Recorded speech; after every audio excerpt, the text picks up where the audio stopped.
2014년 성서주일입니다. 세계에 흩어져 있는 개신교회가 12월 둘째 주일을 성서주일로 정하고 성서주일에 나오는 주일 헌금은 각 나라의 성서공회에 보내서 성경을 더 많이 보급시키자 그런 의지에서 제정된 날이 성서주일입니다. 우리 대한민국에도 대한성서공회라고 하는 성경을 찍어내는 그런 출판사가 있고 그곳에서 해마다 수백만의 그런 성경이 보급돼서 군인들 그리고 학생들 각 의료 선교 이런 통해서 성경이 보급되고 또 수많은 기독교인들과 비기독교인들도 성경을 읽고 있습니다. 성경이 어떤 책인가를 다시 한번 깊이 생각하고 깨닫는 시간이 될 수 있기를 바랍니다. 대부분의 그리스도인들은 성경에 대해서 대강 알고 있습니다. 성경이 어떤 책인지 여기 전혀 모르는 사람은 없을 거예요. 기독교의 경전이고 하나님께서 그의 선지자들을 통해서 그의 사람들을 통해 감동으로 주신 책이다. 이렇게 대부분 알고 있습니다. 틀린 인식은 아닙니다. 그렇지만 더 분명하고 확실하게 성경이 참으로 귀중한 책이고 최고의 책이고 축복의 책이고 생명의 책이고 가장 우리에게 너무도 특별한 책이라는 사실을 깨닫는 시간이 될 수 있기를 바라서 오늘 성경에 대해서 좀 말씀을 전하려고 합니다. 성경은 이 땅의 모든 책 가운데 가장 공격을 많이 받은 책입니다. 책으로서는 가장 핍박을 많이 받은 책이라고 할 수 있습니다. 수많은 그리스도를 대적하는 반기독교 사상을 가진 권력자와 또 반그리스도인들을 통해서 성경은 역사 이래 지금까지 공격과 핍박을 받은 책이 이 성경입니다. 옛날 셀서스라는 사람을 시작해서 18세기 볼테르라고 하는 무신론 비평학자가 성경의 허구성을 주장하고 무신론적 사고를 가지고 성경을 비판하는 사람들이었습니다. 수많은 사람들이 무신론적 사상을 가진 사람들이 성경의 허구성을 공격하고 성경은 이 시대에 뒤떨어진 책인 양 짓밟는 그런 언행들을 계속해왔고 지금도 비판주의적 입장에 서 있는 비평자들은 성경을 공격하고 있는 것이 사실입니다. 기독교가 처음 시작되고서부터 성경은 계속 반대 세력에 의해서 불태워졌고 찢겨지고 짓밟힌 책이 성경입니다. 예수 그리스도를 주로 믿는 부인이 가지고 다니는 성경을 핍박하는 남편이 갖다 불질러버리고 찢어버리고 하는 예는 말할 것도 없고 1500년대에는 성경을 반포하고 성경 읽기를 권장하고 성경을 좀 더 많이 출간해서 많은 사람들에게 나누어 주면서 성경 읽기를 권장해야 될 로마 카톨릭 천주교회가 성경을 엄청나게 불태웠습니다. 여러분 1222년부터 로마 카톨릭에서는 교황의 칙령에 따라서 사제 외에는 일반 평신도가 성경을 갖지도 못하고 읽지도 못하고 연구하지도 못하게 법으로 막았습니다. 그런데 유럽에서 1450년 구텐베르그라고 하는 사람이 인쇄술을 발명했습니다. 그전에는 성경을 다 필사해야 됐다고 그래요.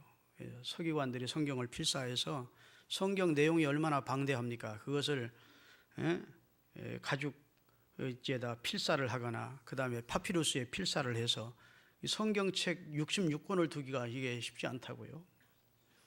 그런데 구텐베르그라는 사람이 이제 인쇄술을 발명을 해서 인쇄를 해서 찍어내니까 1550년대부터 이제 가장 많이 인쇄된 책이 이제 성경이 됩니다. 그래서 1500년에는 4만여 종의 책이 발간이 됐고 성경 외의 다른 책들도 그리고 1500년대 약 1000만 부의 책이 출간이 됐습니다. 지금은 1000만 부가 뭐 그리 많으냐 하지만 옛날에는 획기적인 일입니다. 그래서 문명에 있던 사람들, 무지에 있던 사람들이 책을 통해서 이제 문명에서 벗어나게 되고 깨닫게 되고 새로운 세계를 알게 되고, 그러면서 유럽에 놀라운 변화의 물결이 일어난 거예요. 의식의 변화가 일어난 겁니다. 생활의 변화가 책을 통해서 일어난 겁니다. 이런 변화의 물결을 가장 완강하게 거부하는 세력이 하나 있었습니다. 그게 로마 캐토릭 교황청입니다. 그때는 성경을 일반 평신도가 있는 것을 금해 놓고 있었어요.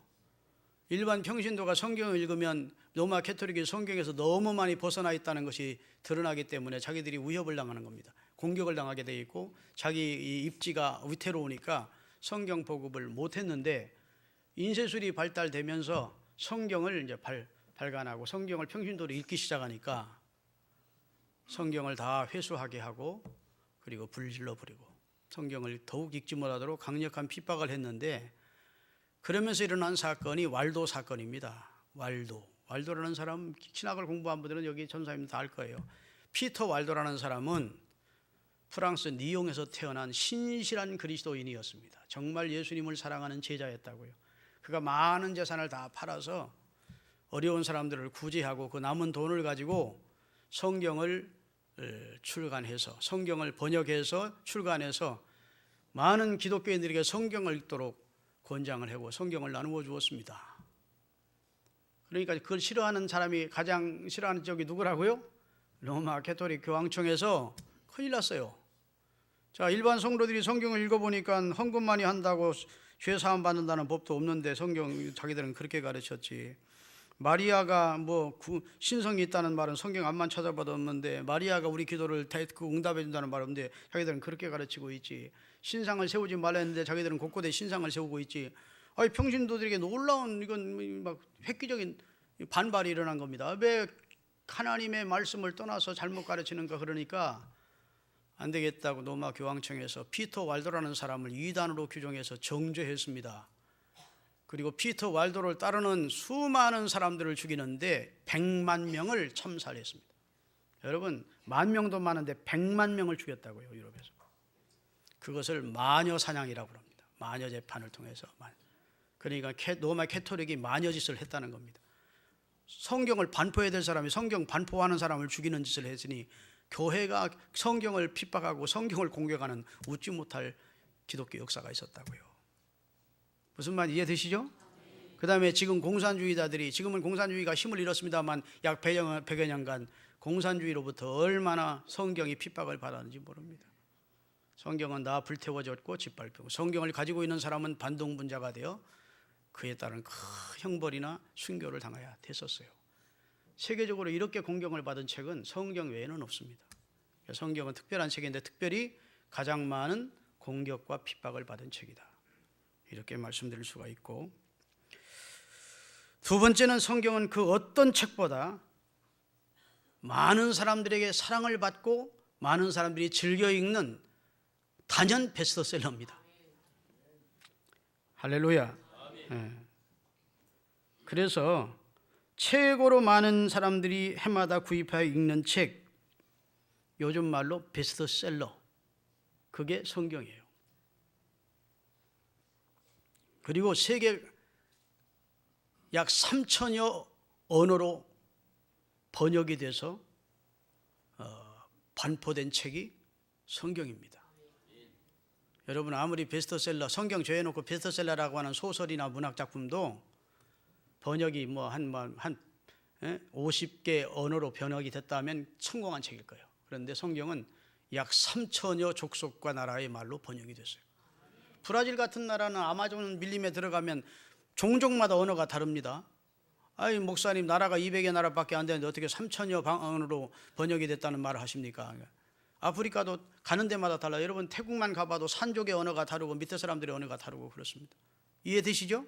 종족마다 언어가 다르니까 그쪽에 가서 복음을 증거하는 선교사님들이 그 나라 그 족속의 언어로 또 번역을 해서 그들에게 반포를 해야 될 입장이라 약 3,000여 족의 방언이 번역되어서 세계 사람들에게 반포된 책이 성경입니다.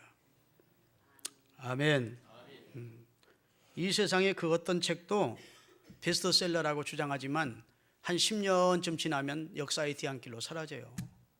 그 계속 번역돼서 수많은 종족들이 읽도록 번역되는 책들이 아닙니다. 성경만이 수많은 족속들에게 지금도 인류 최고의 베스트셀러가 되고, 다시 말해서 성경은 따라합시다. 대적할 책이 없다.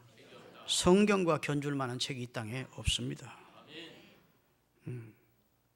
18세기에 프랑스의 볼테르라는 사는 앞으로 50년만 지나면 성경을 읽는 사람이 지구상에서 없어질 것이다. 왜냐하면 성경은 너무 비과학적인 책이기 때문이다. 앞으로 과학시대, 문명시대가 되면 성경은 없어진다. 성경 읽는 자는 찾아볼 수 없을 것이다 했는데, 그 사람이 그런 말 한 지가 지금 200년 지났는데도 성경은 지금도 계속 베스트셀러이고, 그분이 그런 주장을 했던 그 장소가 바로 프랑스 성서 공회가 되어서 그곳에 성경책이 가득 차 있음을 믿으셔야 됩니다. 할렐루야. 네. 디모데후서 2장 9절에 보면 바울이 선언합니다. 나는 매일 수 있다. 복음을 전하는 자는 매임을 당하지만 하나님의 말씀은 매이지 않는다. 다 같이 복음으로 말미암아 내가 죄인과 같이 감옥에 갇히는 데까지, 매이는 데까지 고난을 받았으나 하나님의 말씀은 매이지 않아. 하나님의 말씀을 누가 매일 수 있습니까? 하나님의 강권적인 성령의 역사로 생명력 있게 능력 있게 역사되는 하나님의 말씀을 사람이 어떻게 매일 수 있느냐고요. 하나님의 말씀은 매일 수 없음을 성경은 선언하고 있습니다. 왜냐하면 이 책은 오직 지상 하늘 아래 유일무이한 하나님의 말씀이 기록된 책이기 때문에. 성경은요, 사람이 물론 기록을 했지만 하나님께 감동을 받은 사람들에 의해서 기록이 됐습니다. 하나님의 영감으로 기록된 책이에요. 베드로전서 1장 20절 21절을 띄우겠습니다. 자, 먼저 알 것은 성경의 모든 예언은 인간의 쪽방 많은 두뇌로 사사로이 함부로 풀어서는 안 된다는 거예요. 함부로 해석하면 안 돼. 그 다음에 이 말씀은 언제든지 사람의 뜻으로 사람이 기록한 것이 아니요 오직 성령의 감동하심을 받은 사람들이 누구에게? 하나님께 감동을 받아 기록한, 근원이 하나님께로부터 출발한 책이라는 겁니다.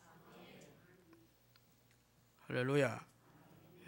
그렇기 때문에 이 말씀은 물론 사람이 이 기록을 했지만 하나님께서 그 성경 저자의 체험, 지식, 지혜, 그리고 그가 경험한 모든 영적인 것들을 다 동원해서 하나님의 뜻이 전달되도록 기록한 책이 성경이라고요. 성경을 보면 하나님을 볼 수 있습니다. 하나님을 느낄 수 있습니다. 할렐루야. 아이 목사님, 저는 어렸을 때 이 말씀이 잘 이해가 안 되더라고요. 성경이 하나님이 말씀이다. 성경을 읽어보면 거기 한 사람의 역사, 개인의 전기가 있고 이스라엘의 역사가 기록되어 있고 시가 있고 문학이 있고 하다못해 죄인의 말도 있고 그 다음에 마귀가 한 말도 있는데, 마귀가 욥기부에 보면 하나님과 대화하는 마귀 말도 있는데 어떻게 성경이 하나님의 말씀이냐, 이해가 잘 안 됐어요.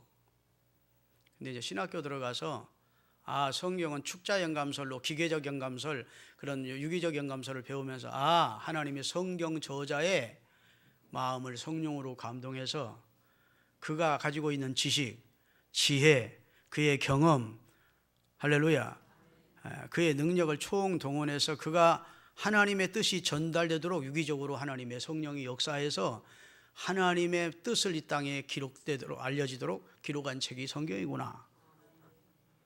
아멘. 예를 듭니다. 모나지아라는 그림이 있습니다. 우리가 모나지아라는 그림을 보면 저 그림 한 여인을 그려놓은 그림이다 다 알 수 있습니다. 그러나 우리가 처음에 모나리자를 그리는 사람이 그 백지에다가 한 획만 딱 그었을 때는 그가 모나리자인 걸 알까요, 모를까요? 2획 그어도 3획 그어도 몰라요. 그러다가 점점 완성이 되면서 이 여인을 그린 거구나 하고 아는 것처럼 성경은 한 절 딱 보면 그걸 가지고 하나님의 말씀이라 하기는 좀 우리가 부정적인 입장을 취할 수 있지만 성경 전체가 하나님의 뜻이 우리들에게 전달되도록 계시적으로 기록된 책이라는 것을 성경을 읽는 사람은 다 긍정하지 않을 수 없다고요. 할렐루야. 여러분, 마태복음, 마가복음, 누가복음, 요한복음을 우리가 읽어보면 어떻게 예수님 십자가에 달려 돌아가시고 난 뒤 다 20년, 30년 만에 기록한 그 제자들이 기록한 내용인데 어찌 이렇게 똑같을 수 어떻게 이렇게 예수님의 말씀을 다 기억해내고 기록해 놓을 수 있을까? 이렇게 의심이 될 때가 있어요. 그런데 요한복음 14장 읽어보면 답이 나옵니다. 다 같이 요한복음 14장 26절을 읽겠습니다. 보혜사 곧 아버지께서 예수님의 이름으로 보내실 성령 그가 너희에게 모든 것을 가르치시고 내가 지상에 있을 때 너희에게 말한 모든 것을 생각나도록 성령이 보혜사가 오셔서 너희들에게 역사할 것이다. 그러면 너희들이 내 행적을 기록하게 될 것이다. 아멘. 그래서 그것이 성경이 될 것임을 예수님은 내다보신 겁니다. 보혜사 그가 오셔서 내가 너에게 한 모든 말이 생각나도록 해서 성경이 기록되도록 섭리해 주실 것이라고 말씀해 주셨다고요. 할렐루야. 예.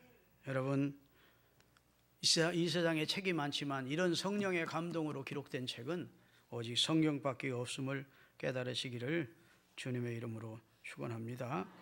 할렐루야. 하나님은요, 어디 운둔에 계시는, 은폐에 계시는 하나님, 어디 숨어 계시는 하나님이 아니시라고요. 하나님은 영이시지만 그 자신을 우리들에게 드러내시는 분이십니다.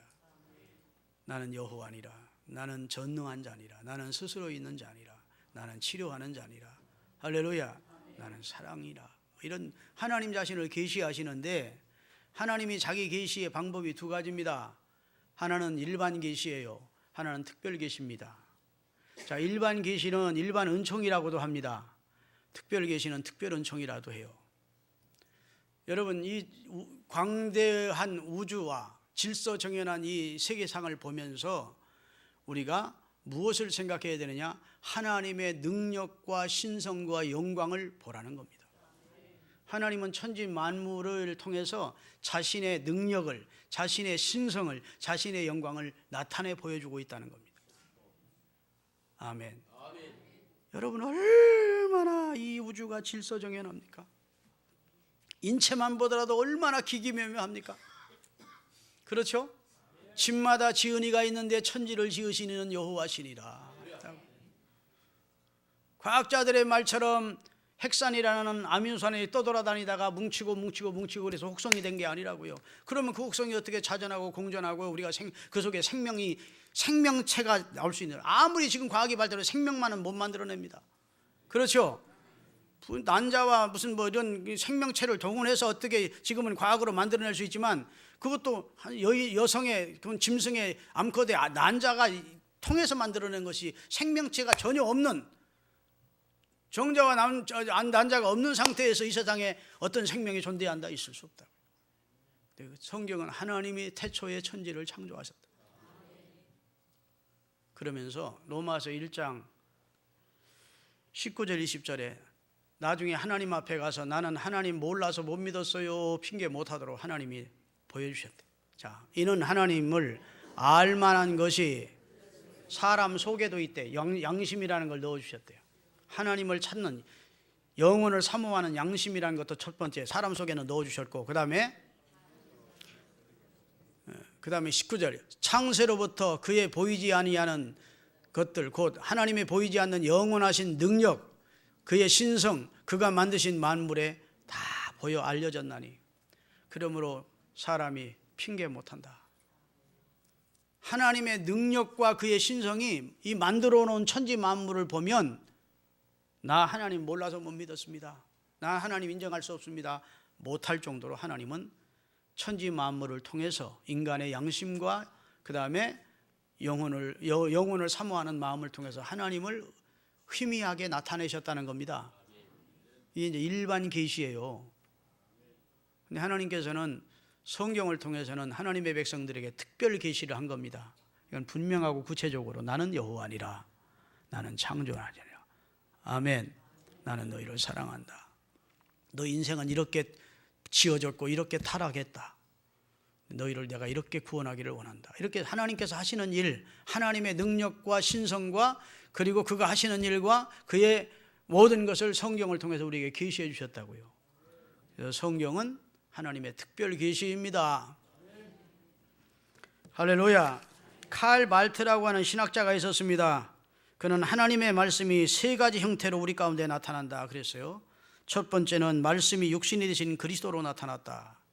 두 번째는 문자로 기록된 성경을 통해서 나타났다. 세 번째는 강단에서 선포되는 하나님의 말씀을 통해서 하나님은 그 자신을 우리에게 나타내신다 그랬습니다. 믿습니까? 자, 성경을 통해서 하나님이 그 자신을 우리에게 특별히 계시하셨어요. 근데 성경의 주인공이 누굽니까? 요한복음 5장 39절에 너희가 이 성경에서 영생을 얻는 줄 생각하고 성경을 연구하거니와 이 성경은 곧 내게 대하여 증거한 것이다. 아멘. 예수님이 중심이고 예수님이 주인공이에요. 오실 예수님, 말씀이 육신이 되어 오실 예수님을 증언하는 책이 구약이고 말씀이 육신이 되어 오신 예수님을 증언한 책이 신약입니다. 다시 말해서 성경 말씀의 중심이 누구라고요? 예수 그리스도예요. 그래서 요한복음 1장 1절 2절 띄우겠습니다. 태초에 말씀이 계시니라. 이 말씀이 하나님과 함께 계셨으니 이 말씀은 곧 하나님이시니라. 자, 하나님 따로 있고 말씀 따로 있어요. 그러면 하나님은 아니야. 그렇죠? 성부 하나님 얘기를 하는 게 아니고 성자 하나님 얘기를 하는 겁니다. 말씀이 하나님과 함께 계셨다는 거예요. 다시 말해 신구약 성경에 기록된 말씀의 주인공이 하나님과 함께 계셨고 때가 되어 육신을 입고 이 땅에 오셨는데 아멘. 우리가 그의 영광을 보니 독생자의 영광. 14절입니다. 다 같이 말씀이 육신을 입고 우리 가운데 거하심에 우리가 그의 영광을 보니 아버지의 독생하신 자의 영광이요 은혜와 진리가 충만하더라. 예수님 가까이서 제일 가까이서 예수님을 가장 측근해서 모셨던 요한의 기록입니다. 내가 예수님을 내가 3년 동안 예수님 곁에 있어 보니까 그분은 말씀이 육신이 되어 우리 가운데 오셨던 성자 하나님이시고 그 속에 은혜와 진리가 충만하더라. 아멘. 자, 그러면 일반 계시는 저와 여러분이 다 느끼면서 삽니다. 아, 하나님이 참 천지 만물을 너무도 크고 위대하고 장엄하고 아름답게 지었구나. 그게 느끼지요. 그렇지만 우리는 성경을 통해 더 분명하게 하나님이 하신 일과 하나님을 봅니다. 그리고 성경의 주인공 되신 말씀의 중심 되시는 그리스도가 이 세상에 육신을 입고 오셔서 또 하나님을 계시하셨어요. 그래서 예수님이 하신 가장 놀라운 선언 가운데 하나가 나를 본 자는 아버지를 보았거늘 어찌하여 아버지를 보여달라 하느냐. 따라합시다. 나와 아버지는 하나이니라. 나는 아버지를 계시해 주기 위해서 아버지를 보여주기 위해서 세상에 온 자야 그 말입니다. 믿으십니까? 네. 그러니까 말씀 덩어리가 예수님이에요. 하나님의 진리를 우리의 가운데 보여주시니까 예수님이에요. 하나님 자신을 우리에게 나타내시니까 예수님이에요. 예수님의 사랑이 하나님의 사랑을 나타낸 겁니다. 아멘. 예수님의 긍휼이 하나님의 긍휼을 나타낸 거예요. 예수님의 치유가 하나님이 우리를 치유하기를 원한다는 사실을 나타내신 거예요. 다시 정리하면 그렇습니다. 기록된 성경이 특별 계시이고 육신을 입고 이 땅에 오신 예수 그리스도가 특별 계시의 핵심이시다. 아멘. 그래서 성경 시편 19편 1절부터 4절 보면 이 일반 계시를 하나님이 하셨는데 천지 만물을 통해서 자기를 계시하신 내용을 설명하고 있습니다. 다 같이 하늘이 하나님의 영광을 깊이 생각해보면 하늘을 쳐다볼 때 하나님의 영광이 선포되고 있다는 겁니다. 땅이 하나님이 하신 손으로 하신 일을 지금 다 나타내고 있다는 거예요. 아멘. 그 다음이 중요합니다. 2절 날은 날에게 말하고 밤은 밤에게 지식을 전하니 언어도 없고 말씀도 없고 들리는 소리도 없어요. 야, 하나님이 지었다 이렇게 하나님이 말씀하지 않아요. 들리는 소리도 없어요. 그렇지만 그 소리가 온 땅에 통한다는 거예요. 정말 신심을 가지고 세상을 바라보면 야, 하나님은 광대하신 하나님이구나. 전능하신 하나님이시고 하나님은 참으로 위대하신 하나님이구나. 이렇게 들리는 소리였고 그 다음에 우리가 소리가 없지만 그 소리가 온 땅에 지금 하나님이 말 없는 말로 응변하고 있다는 사실을 알 수 있다는 겁니다. 아멘. 그러니까 하나님은 일반 계시만 가지고는 정확히 하나님이 어떤 하나님인지를 정확히 모르니까 하나님께서 한 민족을 선택하십니다. 그래서 아담이 범죄하고 타락한 후에 하나님이 그의 10대 후손인 아브라함을 선택하세요. 그렇죠? 아브라함의 아들 이삭, 그리고 그 다음에 그의 손자 야곱을 선택하십니다. 결까지는 하나님이 다 지켜버리고 야곱을 선택하세요. 그리고 그 야곱의 이름을 나중에 뭘로 개명시켜 주십니까? 이스라엘이라 바꿔주십니다. 그리고 이스라엘의 12아들을 통해서 이스라엘 민족을 세우시고 그 가운데 유다지파를 세우시고 유다지파에서 다윗을 세우시고 다윗의 뿌리에서 메시아가 보낼 것을 예언하십니다. 그래서 하나님이 왜 이스라엘을 선택했느냐? 하나님이 말씀을 맡길 곳이 필요해서 계시의 의탁처로 이스라엘을 선택한 겁니다. 아멘. 그리고 말씀하신 대로 이 메시아를 보내주어야 그 어떻게 하면 어떻게든지 안 믿으려고 하는 우리 인간의 패역한 사람들이 하나라도 예수를 더 믿겠기에 하나님이 미리 예언을 쭉 하시고 예언하신 대로 때가 되어 그 아들을 통해서 우리를 구원하신 일을 하신 거예요. 히브리서 1장 1절 2절입니다. 다 같이. 히브리서 1장 1절 2절. 옛적은 구약시대 때는 선지자들을 통해서 여러 부분과 여러 모양으로 이스라엘의 선조들에게 말씀하신 하나님이 그 다음에 이 모든 날 마지막에는 누구를 통해서? 그 아들 예수님이 말씀이 되신 그분이 육신을 입고 이 땅에 오게 해서 말씀을 하게 하셨어요. 이 아들은 만유의 상속자로 세우시고 또 그로 말미암아 모든 세계가 원래 지어진 창조자 가운데 한 분이신 말씀을 이 세상에 보내서 선지자를 통해서 말씀하신 하나님이 이제는 그 아들을 통해서 우리에게 하나님의 뜻과 그의 하시는 일을 계시하시게 됐다. 이런 말씀이에요. 아멘. 그래서 성경은 예수 그리스도께서 십자가에서 만민의 죄를 대속하신 놀라운 하나님의 사역을 말씀하고 있는 것이 성경입니다. 성경의 중심은 누구라고요? 성경의 중심은 예수 그리스도입니다. 성경의 목적은 뭘까요? 우리의 구원입니다. 할렐루야. 자, 요한복음 20장 31절을 떼우겠습니다. 성경이 왜 기록되느냐? 어제 이것을 기록함은 너희로 예수께서 하나님의 아들이시고 그리스도이심을 믿게 하려 하며 그 다음에 너희로 믿고 그 이름을 힘입어 영생의 생명을 얻어 구원받게 해주려고 성경이 기록됐대요. 성경을 기록한 목적은 첫 번째로 예수님을 주로 믿게 하기 위해서, 그리고 그 믿음의 결과로 구원받아 영생을 얻게 하기 위해서 성경이 기록됐습니다. 요한 1서 5장 13절입니다. 다 같이. 내가 하나님의 아들의 이름을 믿는 너희에게 이것을 쓰는 것은 너희로 하여금 너희에게 무엇이 있음을, 예수 믿는 너희에게 영생이 있다는 사실을 알게 해주려고 성경이 기록됐다. 아멘. 그러니까 여러분 이 말씀 하나님의 말씀으로 받으시기를 예수 그리스도의 이름으로 축원합니다. 성경은 우리에게 참으로 복된 책입니다. 그래서 구원에 이르는 지혜가 있게 하는 책입니다. 아멘. 첫째는 지혜를 주는 책이고 두 번째는 구원으로 인도하는 책이라고요. 성경 읽으면 지혜를 얻습니다. 성경 읽으면 믿음이 돈독해집니다. 성경 읽으면 변화가 됩니다. 생활이 변화됩니다. 의식이 변화됩니다. 할렐루야. 놀라운 하나님의 은혜를 경험해요. 언어학자 가운데 세계 최고의 권위자가 윌슨 박사라는 분입니다. 그분이 미국 명문대학의 교수인데 그 윌슨 박사가 신실한 그리스도인이에요. 그런데 하루는 제자 두 사람이 윌슨 박사 사무실을 찾아와서 아주 공격적으로 이야기를 하는 겁니다. 교수님, 우리가 교수님의 학문은 존경하지만 교수님이 믿는 그런 기독교 신앙은 우리가 배격합니다.